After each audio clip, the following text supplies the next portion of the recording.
Buenas tardes. Hoy les vengo a hablar sobre la Convención de Palermo, la cual es una herramienta que los estados suscritos a este convenio internacional les dan las herramientas para proceder en cuanto a lo que es la organización criminal organizada en el mundo. Si habláramos qué actos criminales ponen las bases en esta convención, hay infinidad. El nivel que alcanzó Pablo Escobar, el nivel que alcanzó Noriega en los estados de donde ellos tienen su terruño, etcétera, etcétera. También podemos mencionar a Perú con el señor Walter Ríos, entre otros estados que se han visto involucrados en actos criminales, sus altos representantes del pueblo, como se denominan ellos. Pues la Convención de Palermo, quiero decirles que hoy se la voy a mencionar, voy a hacer alusión a ella, denominado el tema Resistencia a las secuelas dejadas por la corrupción en Honduras. Tegucigalpa, MDC, 22 de julio del 2022. Quiero decirles que la criminalidad no puede protegerse bajo la estructura de la política. La criminalidad, como lo decían los estudiosos como Lombroso, Ferri, siempre dejan un ápice al descubierto, que es el hilo que lleva hasta poder encontrar al actor intelectual. No pueden esconderse bajo el manto de la política. Los criminales siempre van a ser descubiertos, y esta convención es el arma que los estados tienen para poderlos atrapar y poderlos poner al descubierto en cualquier parte del mundo que se encuentren, específicamente los estados suscritos. Lo que ha venido sucediendo en Honduras, en nuestro país, desde hace poco más de 2 décadas, aunque muchos lo cobijan con el golpe de Estado del 28 de junio del año 2009, no es política, es corrupción. Pero también no vamos a obviar, y no obsta en esta oportunidad, hacer mención a tópicos que hemos tocado ya en otros temas, como el hecho de haberse vulnerado la Constitución de la República, la cual dice que en su artículo 321 que corre con responsabilidades todo aquel que haga más allá de lo que el mandato constitucional le permite. El artículo 375 dice que cuando alguien ha violado la Constitución, lo estoy parafraseando, o ha violado esta norma constitucional, cuando se ha quitado al tirano que ha violentado esta ley, la Constitución tiene que volver a su estado originario todas las reglas que han sido violentadas. Llámese reelección, llámese acto de inconstitucionalidad, como el que mencionamos anteriormente en cuanto al decreto 262/2001, decreto 38/2002, de la cual fue víctima o vulnerada esta Constitución al violentarse el artículo que da origen a la inconstitucionalidad de permitir que un poder del Estado pueda estar 3 años más que los 2 poderes que le acompañan en dicho gobierno. Estamos hablando del legislativo y del ejecutivo. No obstante, al quien le atribuyeron estos 3 años, con alguna intención, creo ya premeditada, de protegerse, no sé de quién, o de quiénes, o de qué actos, fue brindada a Poder Judicial.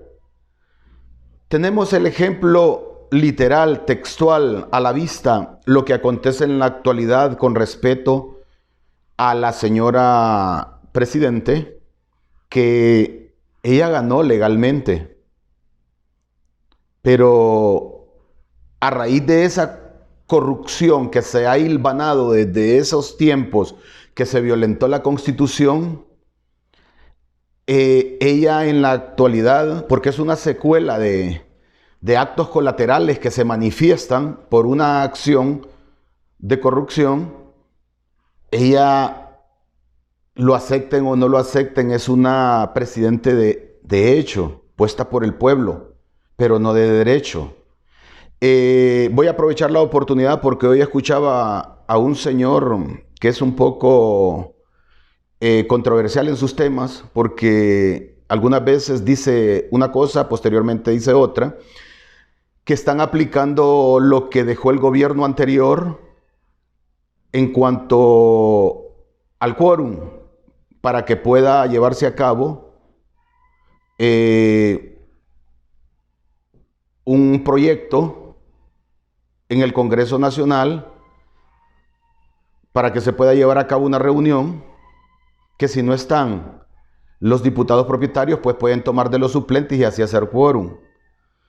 Me parece que están utilizando la herramienta equivocada, porque si analizamos de acuerdo al convenio de Palermo, ¿quién creó esas leyes? ¿Cómo las crearon? ¿Por qué las crearon? ¿Para qué las crearon? ¿Cuál era la intención, propósito por lo que fue creado? Nos vamos a dar cuenta que estamos utilizando la misma conducta lesiva contra el Estado, y no solo contra el Estado, contra el pueblo, porque los políticos no piensan en un desarrollo social, de salud, aún ni de política penal, de educación a favor del pueblo. Van pensando en asirse, perpetuarse en el poder, y cuando reforman o hacen una acción en el Congreso Nacional es para favorecerse ellos mismos. Quizás ahora sea más intermitente a los ojos del mundo por los antecedentes manifiestos de la conducta de los gobernantes, estas señaladas por la Corte de los Estados Unidos, donde tenemos de todas las estructuras que existen en nuestro país, gente involucrada en actos de criminalidad, de corrupción. Tenemos presidentes, diputados, empresa privada, alcaldes, militares, policías, etcétera. Incluso hasta se ha llevado a la criminalidad común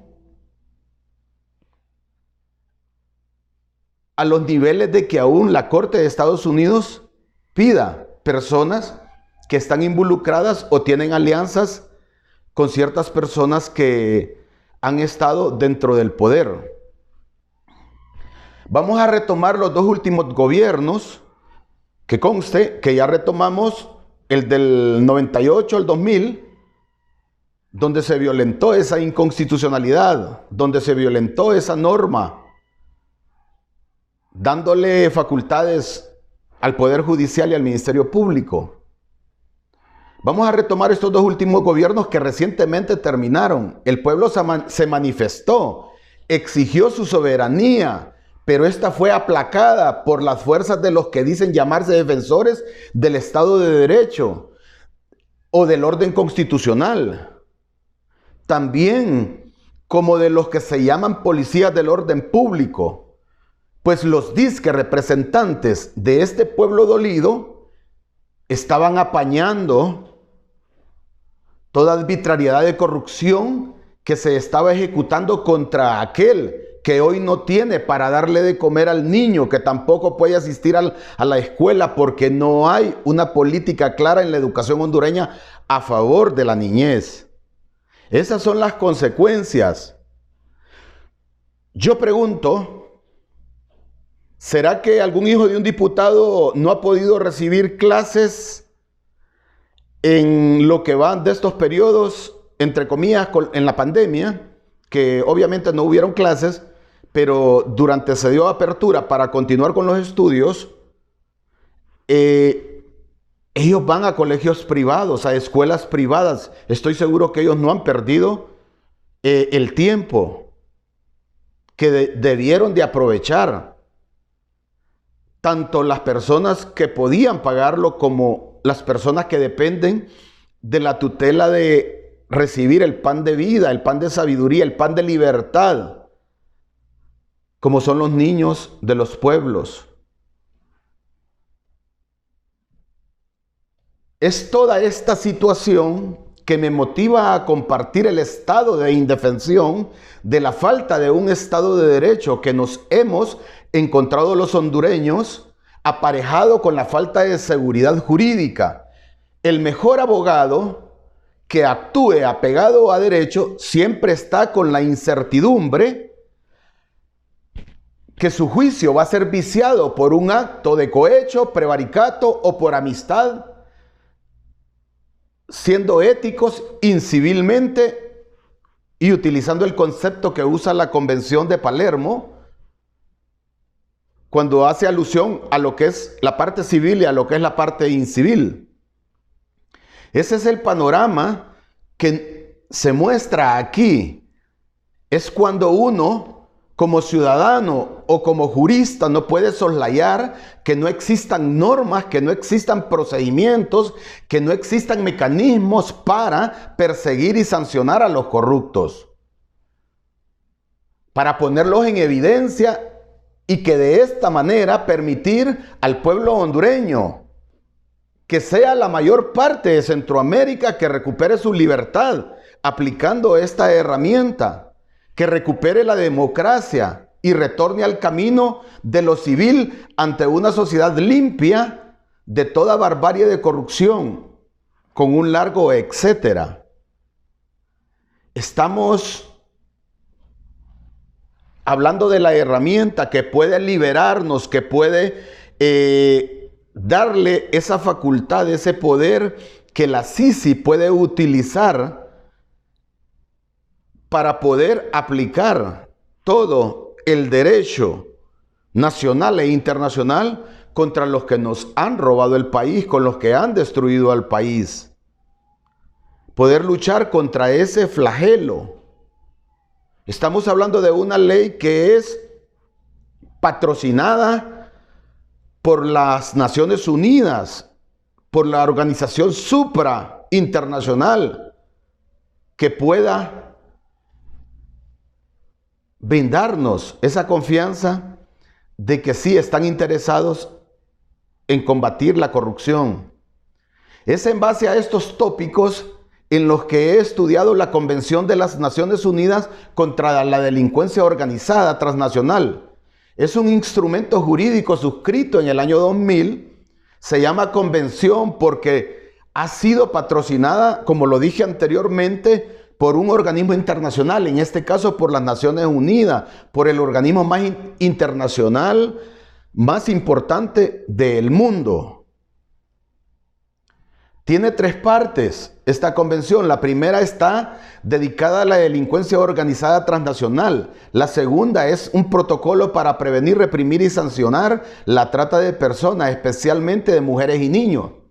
Y la tercera es un protocolo contra el tráfico de migrantes por tierra, mar y aire. Más adelantito, implícita e explícitamente, se va a hacer alusión cómo esta parte migrante también tiene que ver mucho con la corrupción. ¿Qué es la convención? Es un instrumento negociado bajo los auspicios por las Naciones Unidas, firmada en el año 2000. De ahí su nombre. Esta reunión se llevó a cabo en la ciudad de Palermo, en Italia, de donde procede su nombre. Existen un sinnúmero de países suscritos a esta convención que están en la obligatoriedad de cumplirla. Es un convenio internacional que no está, en nuestro caso, por debajo de la Constitución.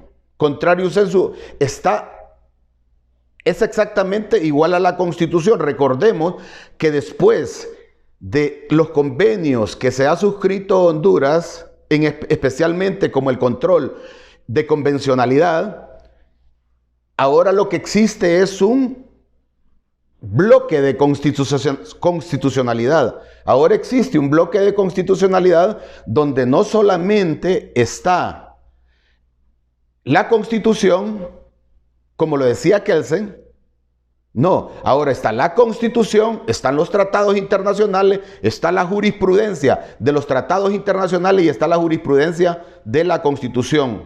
Ya no solamente es uno, son un sinnúmero de instrumentos que avalan protegernos de toda adversidad que nuestros propios compatriotas ponen en nuestro camino. Repito, ¿qué es la Convención de Palermo? Vamos a tocar 5 puntos aquí. ¿Qué es la Convención de Palermo? ¿A quién se aplica? ¿Dónde se aplica? ¿Quién la puede aplicar? ¿Cómo se aplica? ¿Qué es la Convención de Palermo? Ya lo dijimos, un instrumento legal obligatorio de vigencia universal. En el caso de Honduras es parte del bloque de constitucionalidad de nuestro país. ¿A quién se le aplica? La misma se aplica a cualquier grupo de gente que cometa delitos, que recibe la denominación de grupo estructurado. Un grupo estructurado es un grupo de 3 o más personas que cometen delitos graves para recibir beneficios económicos u otro beneficio de orden material. ¿Qué es un delito grave? La Convención señala que son todas aquellas conductas delictivas que merecen pena privativa de libertad de 4 años o más. Ojo, yo ahí tenía una observancia, 4 años es muy poquito para alguien que se robó 1.000 millones, 2.000 millones, 3.000 millones. Pero no dice o más, entonces quiere decir que podemos llegar a ajustar los 35 que decía el decreto 144-83 penal. ¿Qué significa obtener beneficios económicos o de orden material? Es el hecho que utilizando los delitos como medio, como instrumento, producen enriquecimiento ilícito, producen bienes o producen beneficios de carácter material, como el hecho, por ejemplo, de tomar y mantenerse en el poder político para tener impunidad y continuar cometiendo actos criminales contra el Estado y colateralmente contra otros estados. Es el hecho concreto que ha pasado en estos gobiernos previamente mencionados. Esto significa que la Convención de Palermo es aplicable a esta estructura que han violentado la Constitución a su arbitrio y deben de ser llamados a pagar su responsabilidad impuesta por la misma Constitución, como lo manifiesta el artículo 321, artículo 375, 374, donde dice que todas estas acciones que han hecho estas personas violentando la Constitución, la cual no puede ser cambiada, modificada ni reformada, sino por el pueblo a través de una consulta, de un plebiscito, de un referéndum, de una consulta de 3,000 personas que soliciten hagan la moción y soliciten cuál es la pretensión, pero no así como se les ocurre por debajo, a medianoche, con ese dribbling futbolístico que tienen, que hasta el estadio venden cuando pierden los partidos. ¿Dónde se aplica? Por mandato de la misma Constitución, en el estado donde se cometen los delitos. Se puede aplicar en 2 o más estados donde hay participación criminal. Para el caso del narcotráfico, en un estado se produce la droga. Esta se trafica a través de varios estados. Se comercializa en otros estados. Se distribuye en diferentes estados y se obtiene y se lava dinero en otros estados. Entonces, hay varios estados implicados en este flagelo criminal.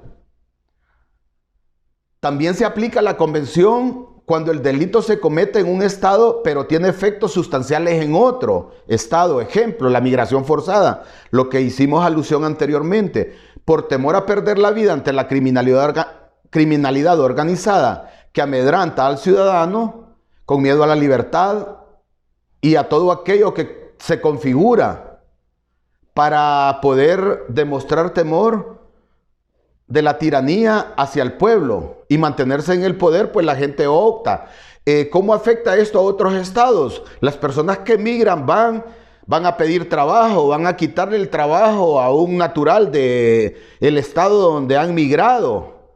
De repente la misma necesidad los obliga y hasta diferentes por necesidad, por costumbre, pueden cometer un acto delictivo, cosa que no hubieran hecho si hubieran estado en un lugar en un país, que les hubiera brindado toda esa seguridad jurídica y social que dice el artículo número 1 de nuestra Constitución. Lo que se denomina el efecto sustancial por dichas violaciones en otros estados.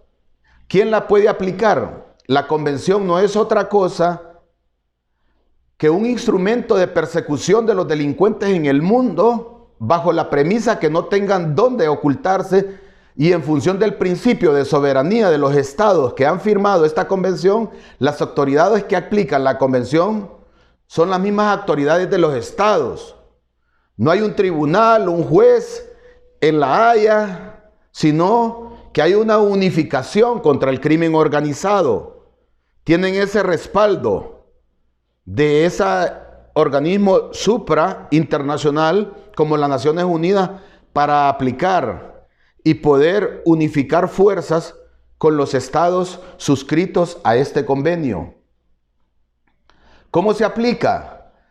Es aplicada por cada legislación de cada estado. También se puede aplicar de oficio, como también a petición de parte.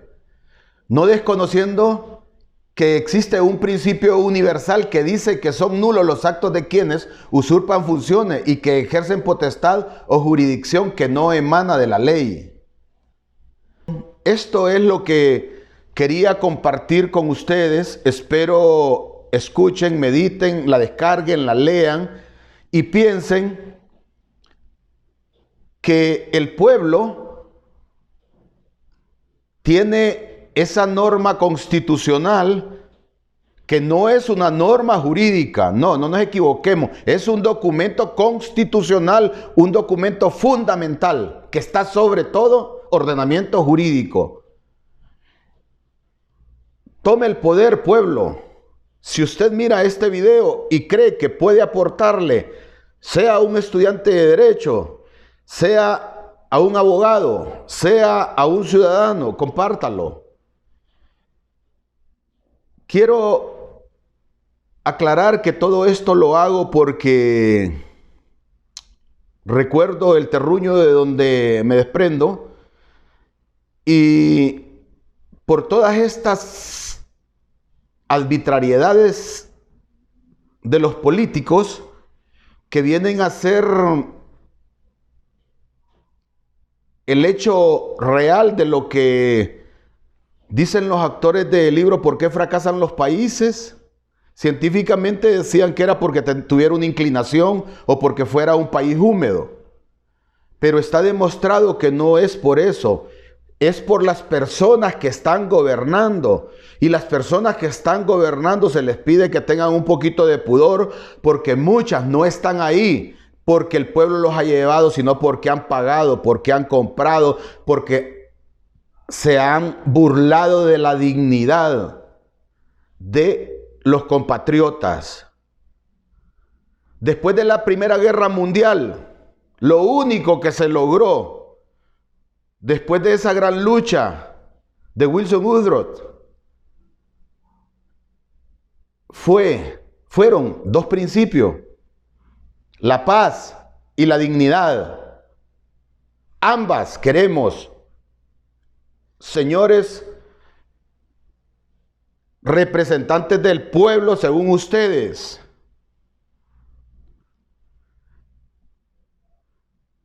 Muchos están porque el pueblo les confió en este gobierno, pero muchos no lo están y saben que no lo merecen. Son unos aprovechados, son unos desvergonzados, son unos hondureños, mal hondureños. Perdonen que diga esto, les voy a decir que soy abogado. Muchas personas las he escuchado que dicen que los abogados son pícaros, que los abogados son bandidos. Cuando me dicen eso, yo les digo que tienen razón, que son pícaros, son bandidos. Pero luego ellos me argumentan, pero porque usted no se enoja, me dice, usted es abogado, porque usted está hablando de los pícaros, de los bandidos, no está hablando de los que queremos honrar a Dios con nuestras actitudes. Bendiciones y regálele a Honduras esa ética que usted acribilla internamente cada día en su interior. Si el pueblo no lo puso, retírese, renuncie. Que Dios les bendiga y perdón si ofendí alguna susceptibilidad.